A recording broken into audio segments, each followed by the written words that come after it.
Uh, Hey, everyone. Welcome to episode 10 of the Let's Go Viral podcast. I have an amazing guest here, Dhara. Dhara, you mind introducing yourself real quick? Yeah, hey guys, so happy to be on here. I'm Dhara. I'm a full-time storytelling and niche coach for entrepreneurs, former journalist with more than 38 million views across different publications such as Yahoo, CNET, and things you may be reading right now.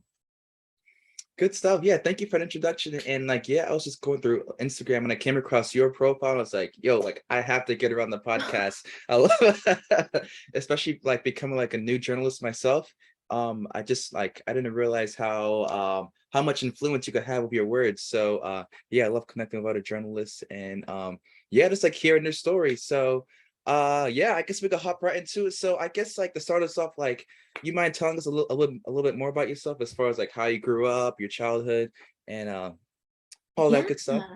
Yeah, thanks for having me, by the way, Dijon. I think it's just so great what you're doing. Because we all have a story to tell, and I think you're really practicing what you're preaching. So appreciate that. And I grew up in a suburban town in New Jersey called Piscataway, and Mhm. kindergarten through kindergarten through college, all the schools were within that 5-10 mile radius. Wow. So so it's like I always grew up in this small town, but I always wanted to connect with people across the world. And I found that in a lot of ways, growing up as this kid who didn't fit into social circles, right? I wasn't the most popular kid. I was just someone who knew everyone got along, but I didn't have my own girl group. And so I wondered, what's my purpose? Why is life like this, right? But it turned out that the reason this happened was because I could connect to people individually, one on one. And that became my superpower for being a journalist. Mhm. I love that. And I guess do you have a specific experience that kind of were you able to I guess discover that key insight about yourself? Yeah. So I think middle school, I felt the same way. I was just like, I don't have a girl group. High school, I felt the same way. I didn't have a girl group. But thing was in high school, I started writing. Like I started doing AP English essays and writing. Mhm. And I noticed, wow, I'm actually good at this. But then being an immigrant, first generation immigrant, right? Mhm. Child of immigrants, I was just like, no, I have to do the stable career, make the money. So I did business school, but I was working at a bank. And then one day I realized, I can connect to all my neighbors really well. I can do all that, Mhm. but something's missing. And I just got this intuitive knowing in that moment that you have to be out there, not in the cubicle. You have to be out there meeting people. Mhm. And it was that moment where I quit my job after commuting 4 hours in a given day. Mhm. Wow, yes, That, it's a lot of time on the road. yeah, it's a lot of time in the Yeah, road. And like NJ Transit, that was my most of my life then. yeah. But I was just looking at the windows there and I was like, this isn't it. There's something more. So Hmm. without a backup, I just quit. I took a risk. It was purely an intuitive feeling, and then things unfolded from there. Hmm. I love that, and I love just kind of how you went and you followed, you listened to your heart, and you went with what it the direction it was pulling you in, I kind of something similar, Yeah, right. Yeah. I'm sure it's not like you got a logical. I'm sure the people around you, like your Hmm. entrepreneur moves, may not have been logical in the moment, right? Hmm. So, yeah. You said one interesting thing back in high school, you're taking that AP class where you were writing a lot of essays and everything. Yeah. Um, what was I gonna ask? I guess did you find satisfaction as far as writing in a structured setting such as school, or creative writing in your own time? I think, honestly, I think the most comes from meeting people and talking to people Mm. on my own time Yeah. and taking the stories and writing it creatively. Hmm. Um, but it was in that moment where I was doing the essays that I'm like, there's something here. What is this? It's like, I'm really enjoying this. When I was a journalist, I did some freelancing. I really enjoyed learning about people's stories and helping them position themselves for their next career, next dream opportunity, just as a freelancer. Mhm. And I was like, the essays felt really good. This freelancing feels really good. I think we're getting closer to where we need to be. Mhm. Yeah. But I would say meeting people like how we're meeting is different, you know? Mhm. Yeah. Yeah. And I guess like yeah, before we hop into like kind of how you got into your financial career, I remember you mentioned about like you're working that job, you felt like you weren't getting like satisfaction from that. But was there anything else from like your childhood, like like from 0 to 18 that you think also contributed towards like where you're at today? Because I mean, look at like what people are at today, usually something in their childhood kind of like sparked Push it, them. Yeah. Yeah. You're asking all the right questions because I was thinking about this today. I think in my childhood, I mean, I think I was an observer and I was actually very social, but because I was put these labels on me where she's quiet, she's well behaved, this and that.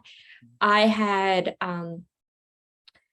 I just assumed that was me. You know, when someone plays, when people around you think you're a certain way, you just start living up to that. It's like a self-fulfilling prophecy.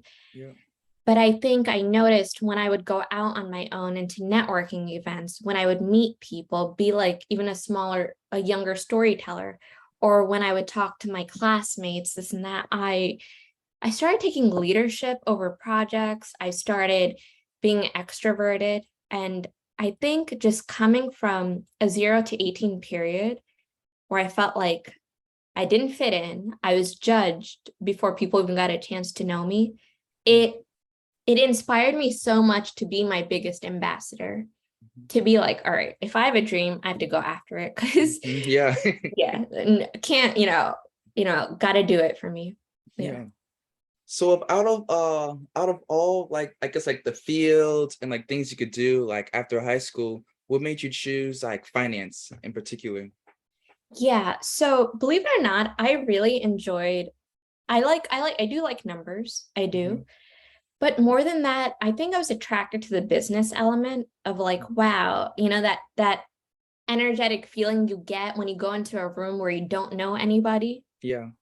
You go and you're like, I don't know who these people are, but I can't wait to just meet people. Hmm. That really drove me because I saw business as a way for different types of people to come together.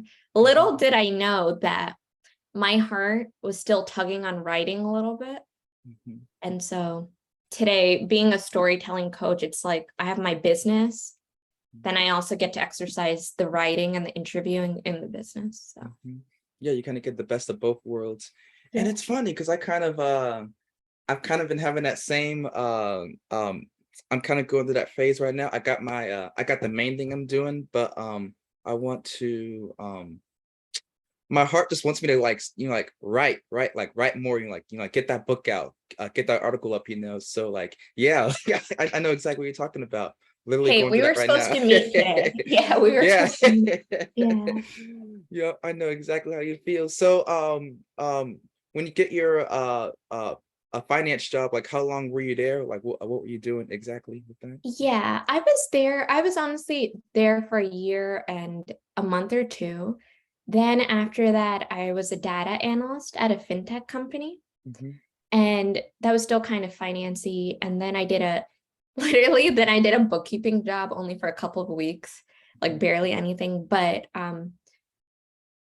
I just knew something was missing. There, all I like what I did there was in private banking, I was in operations. So it's kind of doing a lot of reports. I would build the reports of, are we meeting deliverables? Are we meeting our goals? So I would create a lot of reports in Excel, and most of my days were behind Excel in a computer screen. Hmm. And then on my lunch breaks, I would open up. Hopefully they Yeah. don't have this, but it's okay. Or if they do. But I mean, nothing bad. But during my lunch breaks, I would just open up news article sites like Hmm. CNN, New York Times, or like even something simple as Brown Girl magazine. I would look at these sites. I'm like, I want like, and I know you would feel this, like I want my writing on there. Similarly to how when you publish entrepreneur articles, I'm sure there's like this feeling that you have when you click post and it's there, right? Yeah. So I was doing data analysis, but then my lunch breaks, I would stare at other people's articles Yeah. and think of Oprah and Lisa Ling. Yeah. Yep, that visualization, that's yep. I love just like that mindset training, just like looking at like someone else that's already kind of like where you want to be at, and just like envisioning yourself like in that spot, or your name on that article, kind of like you were saying right there. Yeah, like I love that. I think there may be something to it, right? Like hmm I mean, if you'd like, I can share a really, really quick story. Oh, go for it. Yeah, yeah, Yeah. you can tell me a Okay. story. So when I was commuting 4 hours in a given day, right, hmm to from Central Jersey to Brooklyn, obviously journalism was in my mind somewhere. And I always visualized, I was like, obviously there's many journalism schools. A lot of people don't believe in journalism schools, but for me who came from finance, I just needed the people in the field to teach me what to do. hmm And so for me, it was, I thought the investment was worthwhile, but hmm I really wanted to go to Colombia, right? And at the time, I was just like, it seemed like far-fetched or whatever, but I would always visualize on those train rides, Dhara Singh, Columbia University graduate, like something Sure, like, yeah. and then, but I can tell you this, from the moment I visualized it to the moment I quit my job, I was 8 months unemployed. Mhm. And I literally went through all these feelings in those 8 months. I was building a journalism portfolio, and it literally, I was applying for jobs. Eventually, I did get one, but I saw my friends climbing the corporate ladder, and I felt like, you feel a little bad. You're just like, Mhm. oh my God, I feel so crappy and shitty. Yep. Right that moment, right when I was just like, oh no, maybe plan B, then I get an email from Columbia, Mhm. and in it they worded it to keep suspense, like you Yeah. got rejected. Turns out I got accepted. And then it Uh-huh. it was like, yes, finally. Wow. Yeah. Yeah, it's crazy. Because with one thing I noticed in life is that like you could pretty much like if you set your mind to something, and just like I think 50% of works is like mindset. And after you get Yes. over that hurdle, you could pretty much achieve anything with by just putting in the effort. Like I could say like I want to be on top of the moon. It's ambitious, but I can get there, but You it's like pretty much can. They anything. have that Yeah. program now too, right? hmm Yeah.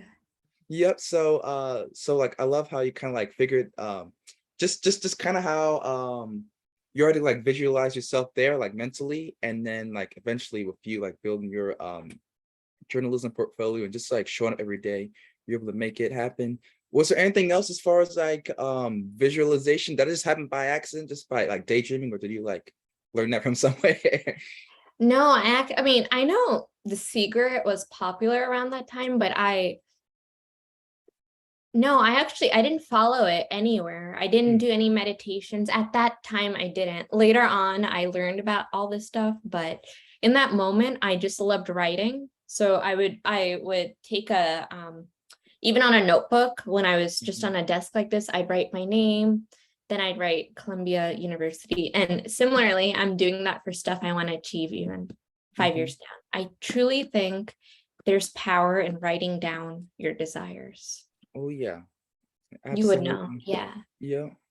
One thing I did recently is as far as like business and personal goals, I write them all out. And for the most part, I either hit them or find a completely different alternative that turns out being better. Yeah. But one thing I did recently is like just kind of like writing out um like like the attributes I want to find like a wife, and Yeah. like a spouse. So like that's one thing I did implement like 2 weeks ago.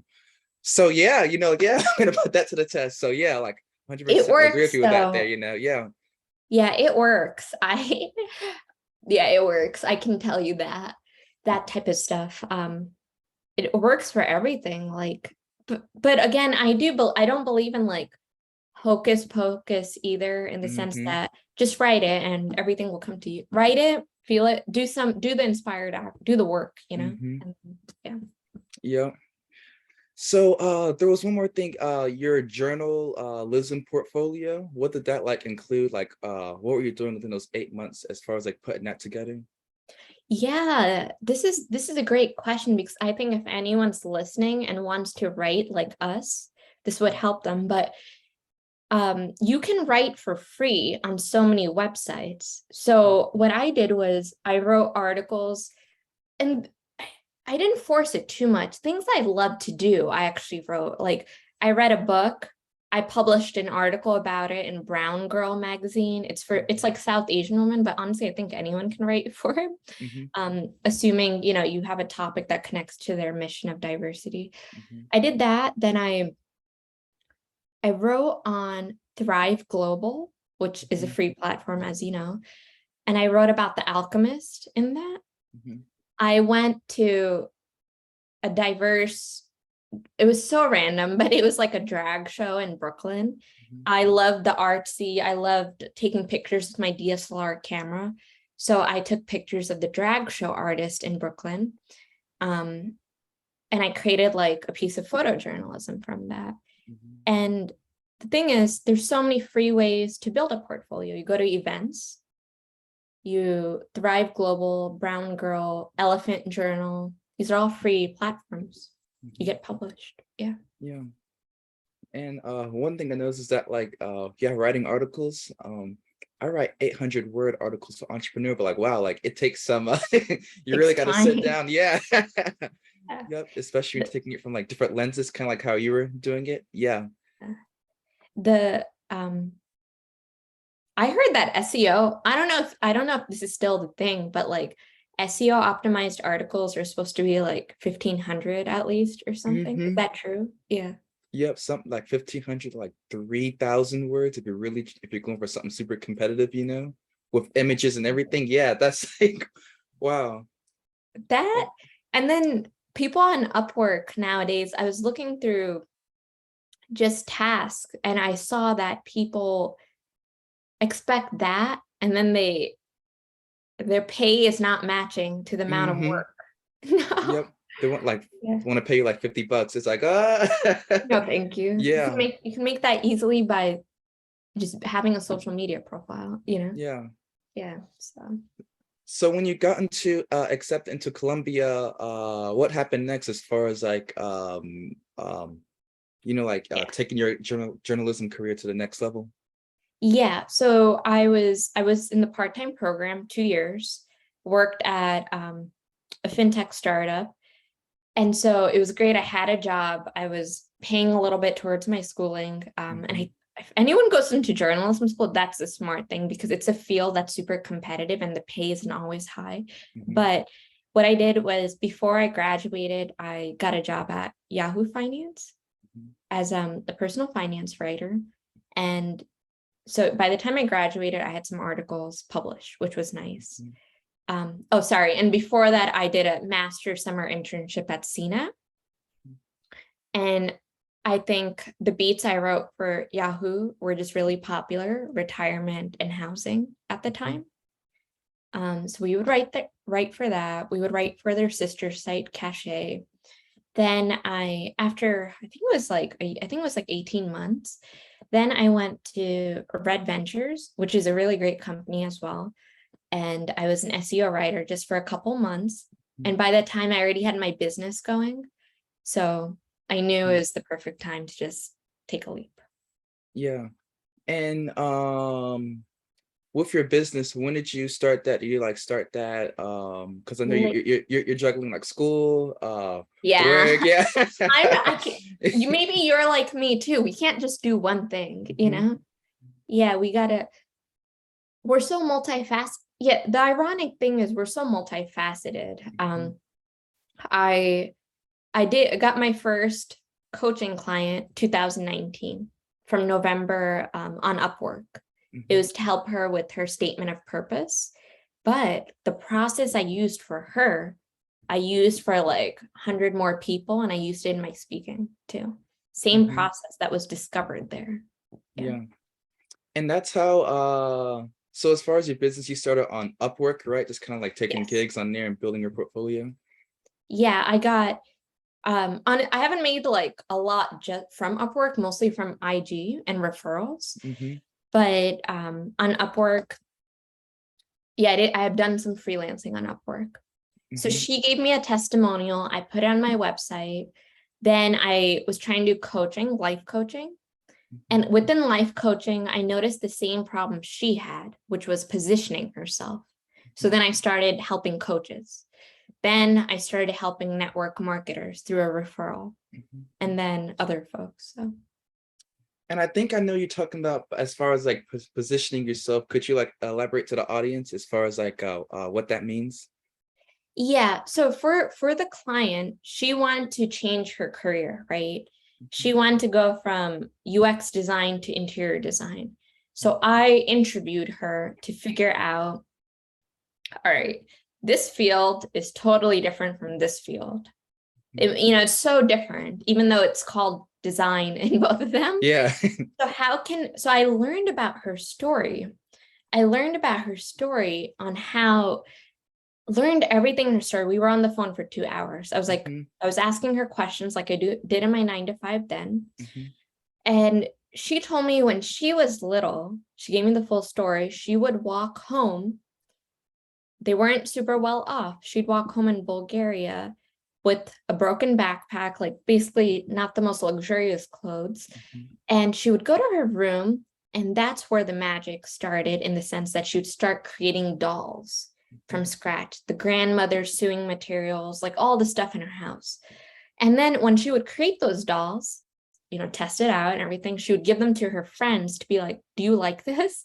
Mhm. And suddenly light bulb moment went on because I'm like, if you think about UX designers, they take a product and they tweak, the layout and Yeah. everything and make sure people like you and me are happy with it. Mhm. It's user friendly. So similarly, she created a doll, which was a product, and she asked people, do you like this?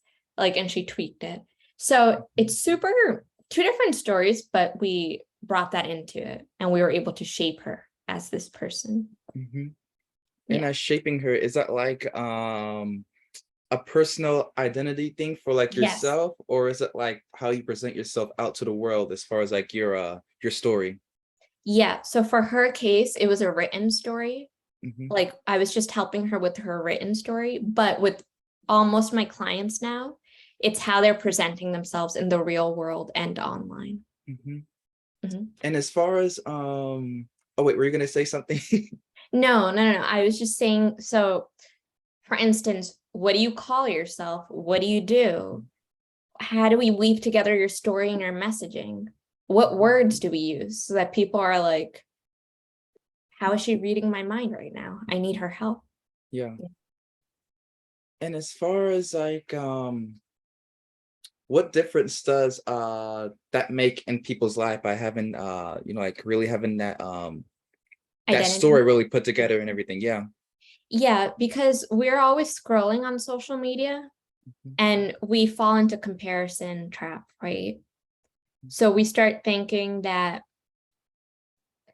we need the best technology, we need to be like this person or that person. We need X amount of followers. Like we start thinking all these things and we don't take action. But knowing that you have a gift that nobody else can copy, which is your story, right? Mhm. Like what I told you about my childhood, maybe you can relate, but still your childhood is different, right? You have Yeah. different characters in there. So when people realize the power that they have in their story, then they know that nobody can copy it Mhm. and they can focus on themselves. They can walk into any room, give an elevator pitch with a little bit of that story sprinkled Mhm. and make their impact. Like, yeah. And how does that make you feel when you help a client kind of like figure out their identity, their story, and then they go out and they're able to make it like a big impact, both big and small, like how does that make you feel?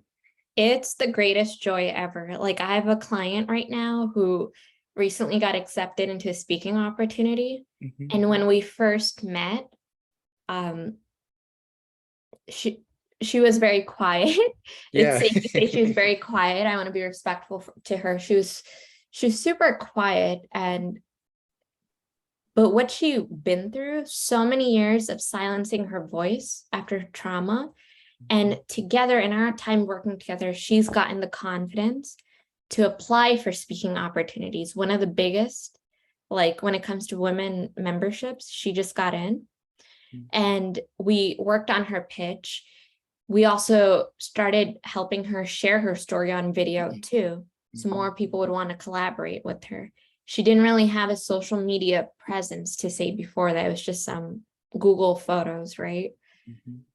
So it makes me feel really good to see that where a person was, that we can be guides in their journey. Similarly, like people are guides for us, right? Because we Mhm. also have our mentors, Yeah. and we can also help those who are farther behind than us. Mhm. Yeah. Do you have like a customer like success, like client success wall somewhere where you Yeah.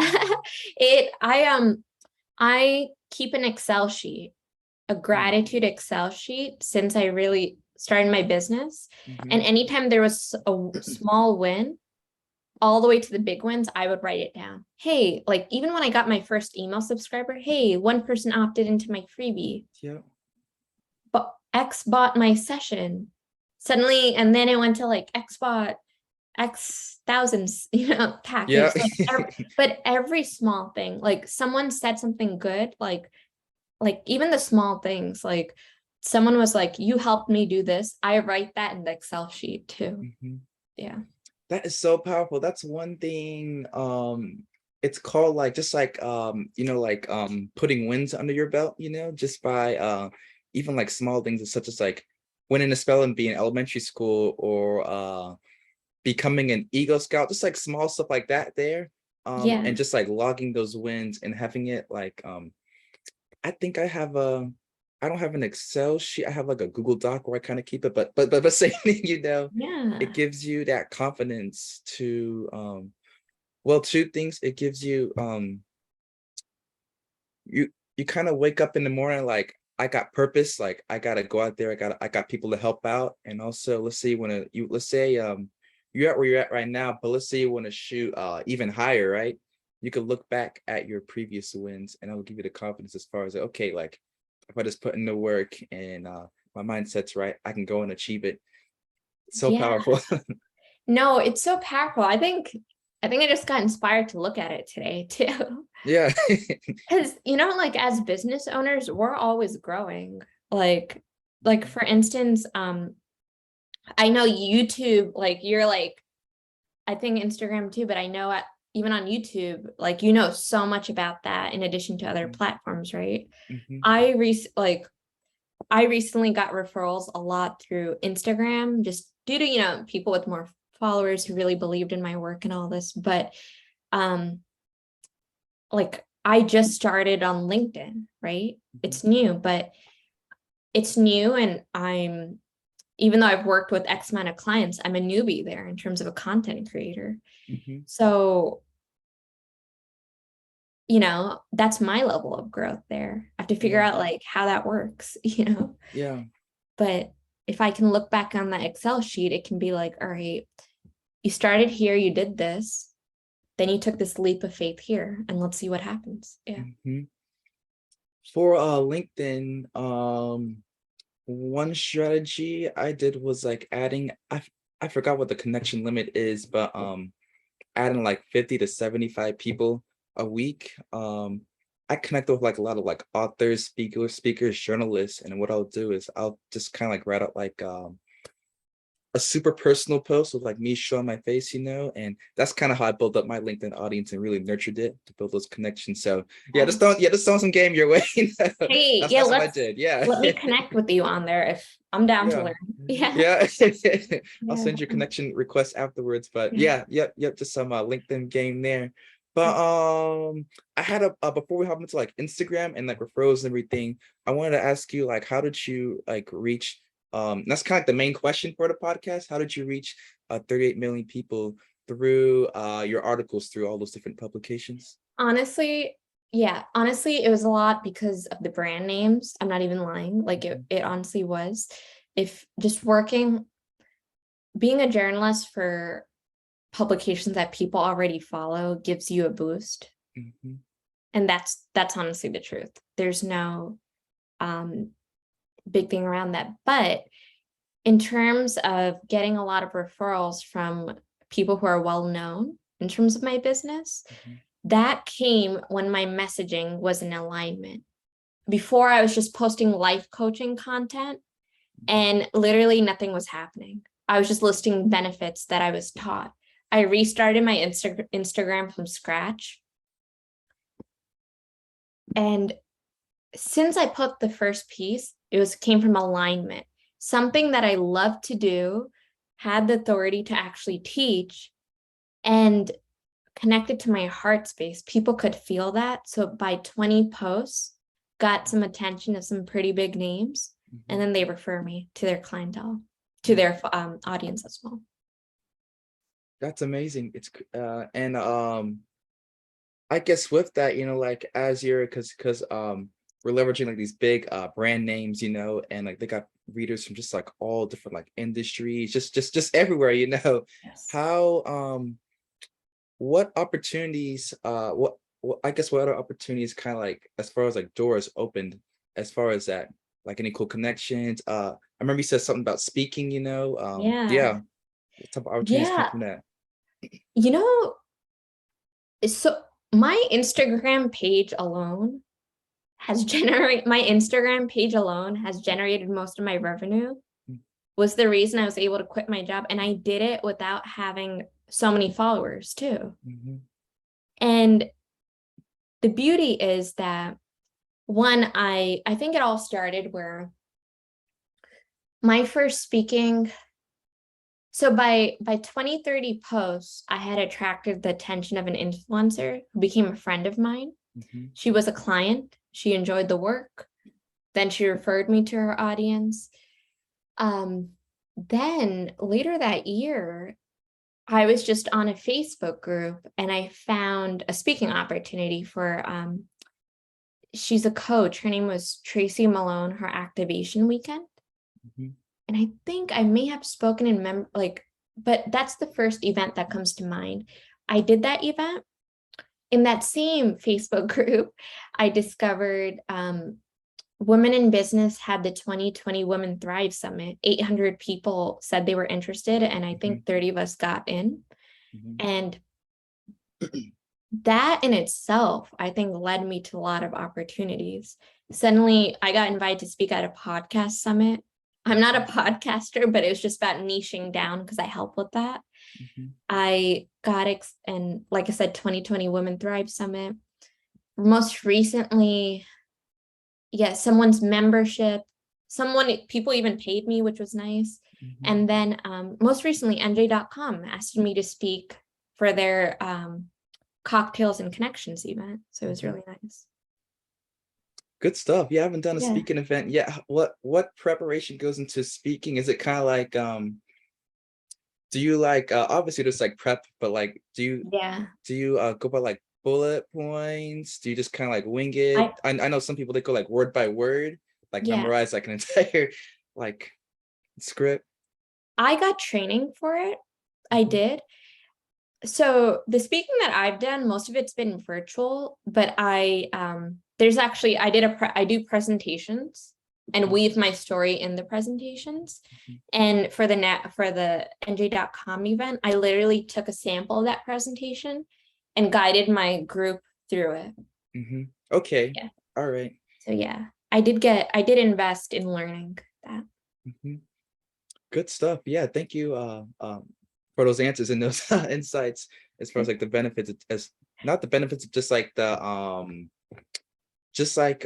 positive consequences of just like sharing your story, people Yeah. wanting to hear you. And when I first started my IG, I started sharing simple struggles. Like I know I have my hair blow dried today, so it might be a little hypocritical, but just even I have curly hair, right? So I started sharing my struggles around how I used to not like my curly hair. Now I wear it here and there, like I do mix, but even just small things I started putting, people connected to. they're just like, I feel the same way. So With your captions, do you max it out all the way, or you just kind of like keep it like nice and yeah. simple? Yeah, I know what the experts are saying. They're saying keep it nice and simple, but the writer in me just likes to have a good medium. So I do, the way I see it, some people are going to watch the video, some people are going to read the caption. So I do keep the captions a little bit longer. That's what we like. I always max out mine. Yeah. 21, Why 2100 not? It's characters. like Yeah. yeah, trying Yeah. to tell stories here. Yeah. Yeah. So, with your Instagram, right? Can you tell me more about how you were able to kind of like, how it's been able to, really help you the most as far as like growing your business and expanding your network and everything? Yeah, discoverability, I think, is key. I think, to be honest, I don't think you need thousands and thousands of followers. Maybe you should focus on growing. So for instance, I network in person a lot, so maybe I do have that leeway. But discoverability, if you want to get discovered on Instagram, make sure your title's optimized. Make sure you have some social proof in the bubbles, your testimonials. Now you can pin post, so make sure you got a testimonial, your service, and your story in there. You can just, and I wouldn't say I'm a social media expert. I'm a storytelling person, storytelling and niching person, but even the some experts, as people flock to TikTok, as people flock to other platforms, not just have an Instagram now, just I think it'd be a disservice, right, if we just told people that, like, who knows, like, you should be on more than one thing, right? So if you look at even your Instagram as like a website or like a portfolio page, first impression someone's getting, in that first impression, you want them to see your story. Could be a reel with the voiceover, a client testimonial video, and something you offer. Yeah. I know one thing I have pinned on mine specifically is I think articles I was featured in. The book I'm writing, I'm holding it. And also I think my entrepreneur profile, just to kind of give, like, when people glance at it, they're like, oh, this is not like another Instagram page. This is like, who is this person? Yep. And then they go, yep, it's 10 minutes on gone by. Yep. I have to be honest with you. I have to be honest, right? Like, Instagram, we get so much spam now, right? You get those bots in the messages that your message was actually in the unread tab. So I'm happy I saw it. Yeah. And no, it's all good. And then when I looked, I was like, all right, this is a person. It's not a robot. Yeah. It's not a robot. So yeah, I think that account, it had around, I don't post too much to that Trend Watchers account, but yeah, it had like almost like, I think like 400 or 500 posts up. So yeah, it's been around for a minute right there. But yeah, I should probably polish it a bit more to where it looks a little bit more legit. But hey, it worked, It worked. We're here. Yeah. Yeah. Yeah. And I think in my message I also included my personal as well. So you can kind of see that, like, hey, like, I'm a person. like, yep, this is me. Yep, I'm not a bot. I'm not, yep. So tell me about your book. Tell her she's lovely. Can you tell me more about that as far as like, yes. Yeah, I wish I had a copy with me right now, but tell her she's lovely. When I was commuting on those train rides for 4 hours in a day, I was going through a lot of, and I wouldn't say an identity crisis, but definitely confusion. I was just like, wait, I studied finance. I'm in this industry. Shouldn't I be like happy? Like, I had, people who I worked with were great, but just something deep inside was missing. I had no place to vent my feelings. I would keep a diary since I was in second grade. I still do, but I would take out my iPhone's notepad app and just start putting thoughts on there, just thoughts. And because it was raw and authentic, when you would look at the paper, it turned into a poem in some way on the phone.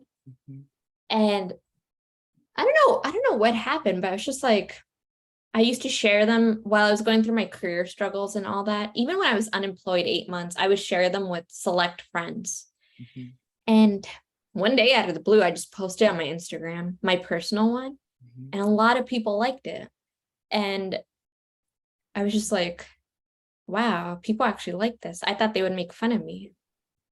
It was like, the poem was like, tell her she's lovely because a flower without sun will perish in a selfish sea. Tell her she's lovely because a flower without sun will drown in the world's heat. Tell her she's lovely because this is the flower you dodged meadows, crossed roads just to keep. The last line is a little mess. But I put that poem out there and people resonated and kept on writing. During unemployment, kept on writing. And in 2020, I was like, all right, there's some poems on the computer. There's some poems on this notepad. I just want everything together.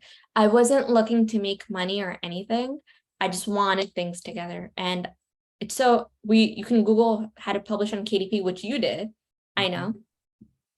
And so we taught ourselves that and published it, and people actually bought the book, you know? Yeah. And then I was like, wow, I didn't expect this. Strangers, random people bought the book, people from high school, like that I didn't talk to. And the book itself, more than even showing me I could write poetry, showed me that I could start something and finish it.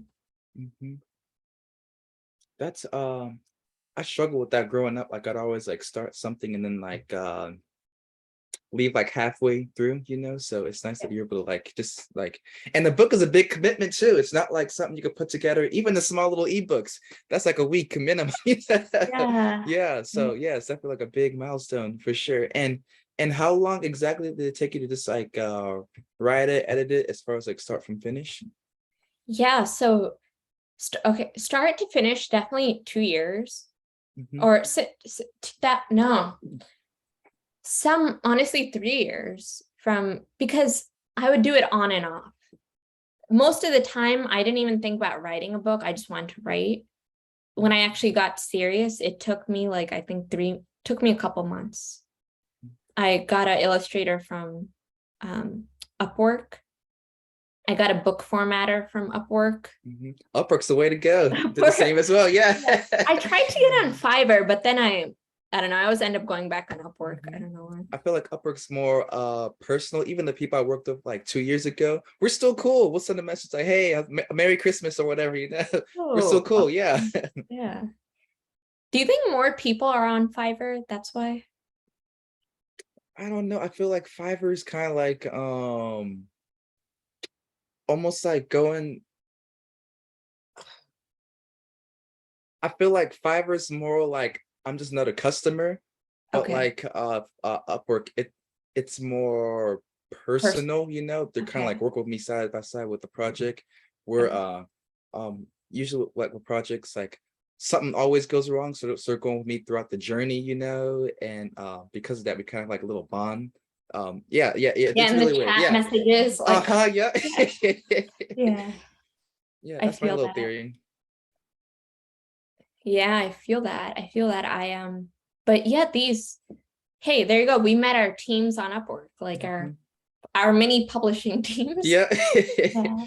So And with your book, is it just something you publish for fun? Is it like a lead magnet, or yeah, what role does it play? it was published for fun. On the back, there is a URL that I'm actually going to now that had my coaching services on it, but I'm going to redirect it to my new site. Just take the old URL and redirect it. But it's become a lead for conversation. So when I go to, was at an expo, and I found that people came to me and the book started the conversation. And so it hit me where I'm like, I'm going to bring this book everywhere I go now.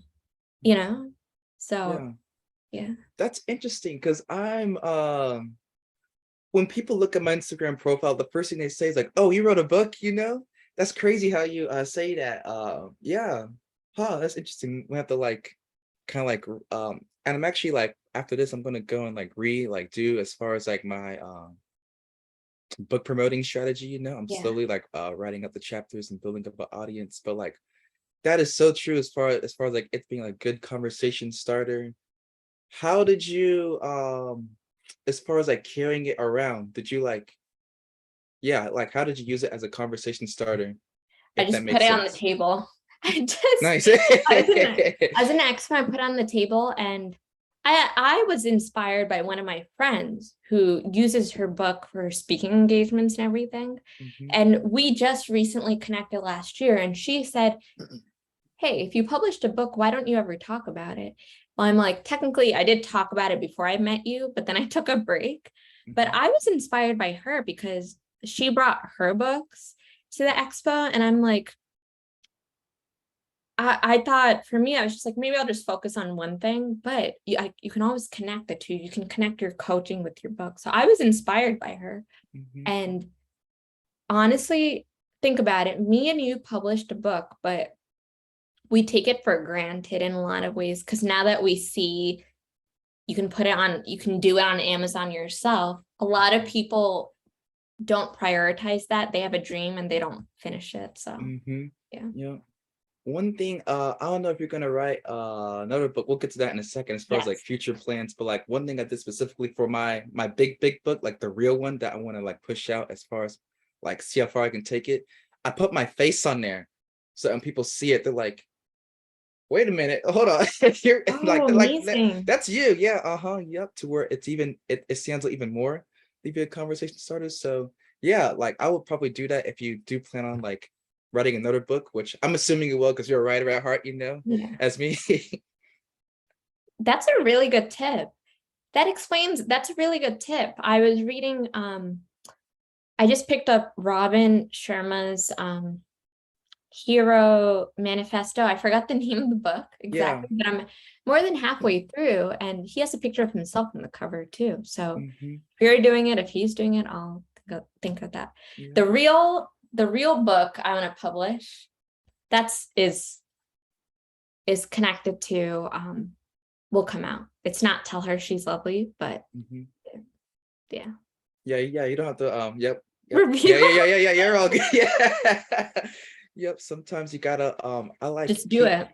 yep, just do it, keep it on the low, and then like I like showcasing things when they're ready, but sometimes I'll like with the book I'm writing, it's not done yet. I'm kind of like writing it like in real time, so I'm kind of using that to kind of like build an audience. So yeah, there's different strategies to it, but yeah, good stuff. All right. Yeah. Yeah. um as far as like Instagram, do you use like any other platforms specifically as I far as like getting your message out? For me, I'm an events person. I'm just like an in-person, like I might be a little old school. I love Instagram. I have a baby presence on TikTok and I'm growing my LinkedIn baby presence. Hmm. But I like events and speaking. I use virtual stages a lot. Hmm. Mhm. And it's so powerful too, just like with the internet, Zoom and yeah, it's so powerful and cheap. And who? And cheap. You don't have to pay for like a hotel, dinner Exactly. and everything. The Yeah. the plane ticket, yeah. It's yeah, it's and I know it's tempting. I mean, I get the advice you have to be everywhere, and I'm just starting to do that, be Hmm. everywhere. But even to get to here, right? It was just word of mouth, meeting people, getting out of my house and meeting people, Hmm. events, expos in New York City, virtual stages, Hmm. sometimes. And I find that if something works for you, you just have to double down on it Hmm. and still be everywhere, but double down on the things that are really working for you. Hmm. Yeah. So you mentioned about you are writing like a second book. Do you have like any other exciting plans you have in the future? Yeah, so I have a 12-week program called the Stories to Sales program. And my goal is to make anyone with a life story be able to, like, the process I do with people one-on-one, for people to do it on their own. Hmm. And I think my next goal is to just scale that. Hmm. Scale that, do speaking, and return back to my roots of writing, you know? Hmm. writing that book. Good stuff. Yeah. Yeah. I love it. It's just Yeah. like, it's the joy, right? That's Mm-hmm. all you could ever want, you know? Yep. Yeah. Yep. You're helping other people, seeing them get results. You're writing. Woo, yeah, you're speaking my language right Yeah. now. And Amazing. So, I don't think I touched on your coaching services. Besides like the one where you kind of help them find their identity as far as like internally and the messaging like to the world, and that the program, the 12-week program you just told me about. Is there anything else you offer to people or businesses? yeah, I have a small and focused product suite. I have the best-selling storytelling intensives, which is that 2-hour journalism interview Mm-hmm. to extract your identity and your message. Will teach you how to share your story as well. Mm-hmm. That's positioning and messaging. That's the best-selling one. Something I launched in 2020, and this is just the second round, is the 12-week stories to sales program. You get all of that, most popular storytelling intensive, but I also walk you through now using the story to make money, like to create an offer and to Mm-hmm. make money. So you can get results like sales. Mm-hmm. And then I do have a self-paced discover your niche course, but that I don't advertise that much. That launched last year with an influencer. It was pretty successful. Mm-hmm. But best-selling storytelling intensive, 12-week stories to sales business coaching program. Mm-hmm. I like it. Like I have like different levels, like the upsell, like the little Yeah. the prep. Yeah. Discover your niche. $27 course. Yeah. I had a $27 course one time. Yeah. Yeah. Good stuff. I like it. Two more questions for you. If you could do it all over again, what would you do differently? Yeah. In terms of my career path so far, I wouldn't do anything differently because I think any experience I went through, I was able to borrow stuff from it and use it Mm-hmm. for the next thing. Yep. Like, let's say after college, I want to go straight into journalism. Then I wouldn't have this whole entire story to tell, right? Mm-hmm. Um, but in terms of coaching,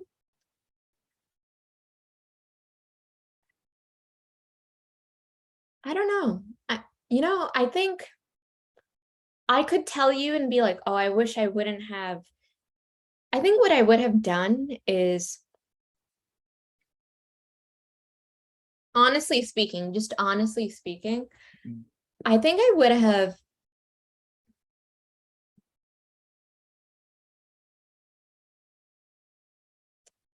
no, nothing. I think everything was supposed to flow the way it was. I was originally going to say that I wish I would have invested in certain things later on, but if I hadn't invested in those things earlier on, then I wouldn't have met certain people. Mm-hmm. So I can tell you, oh, I wish I invested in this program later on or this and that. But no, it was all meant to be the way it was. Yeah. Mm-hmm. I love it. Yeah. And then what is something you could do every day that makes you happy besides writing? Yeah. What's number two on the list? I want to play like a sport or something just for fun. So my uncle and me were I went to my family's house and I think it's called like pickleball or something, right? Uh-huh. It's pretty big here, and I'm in Utah. They have Okay. pickleball courts all over the place. Okay. I went to Utah twice this year. That's Oh funny. wow, yeah. But I think I just want to pick it up. I just want to do something, like just for Hmm. fun. And yeah. One sport I need to pick up is volleyball. I'm good in the Okay. front row, but like the back row, I'm just bad as far as like, let's say when someone spikes it, just like going in, like, and just like popping it up, Yeah, I have a hard time. Some people got a mean hit, So, Yeah. yeah. I have a mean hit, but I can't go on my knees Hmm. in volleyball. Yeah. But if I were to do it, grass over sand. I don't like sand volleyball just because like I tend to like kick people, with Oh, with the okay. sand. Yeah, yep. I Yeah. got a bad habit of that. But yeah, Amazing. yeah. Amazing. Yeah, it's important to have hobbies outside of just business and stuff. I was thinking about that. Mhm. So pick it, pickleball. What do you say? What do you call that? Pickleball. Yeah, I'm just like eyeing it right now. I'm just like, why not? Yeah. Yeah. Yeah. But yeah, I agree. Hobbies is and just like time for yourself, mental health time is really important, especially like as a creative, whether you're like writing, making videos, writing ad copy, because sometimes you need that little pullback to reach higher highs and come up and write that next story or make that just getting good high quality ideas, you know. The I so agree with that. I think the best ideas happen when you're out there doing something else, you know. Hmm. So Yeah. But hey Dara, yeah, it was great having you on the podcast. For everyone watching this, I'll have all of her links down below in the description, including your Instagram, and you can find more information about her services and what she does there. But yeah, besides that, Dara, you have anything else you want to share to the audience? no, I really enjoyed this. And I think, hey, I think if anyone's trying to be a writer, you know, you can talk to Dejan. You can talk to me too. You got like Yeah. so many folks to talk to. And I think it's just great. Thank you again for the opportunity. Would love to, you know, promote this with my audience as well. Oh yeah, we'll definitely do. Thank you for showing up. But yeah, that's it for this podcast episode. Hope you guys got a lot of value from it. And I'll see y'all on the next one. See ya. Bye.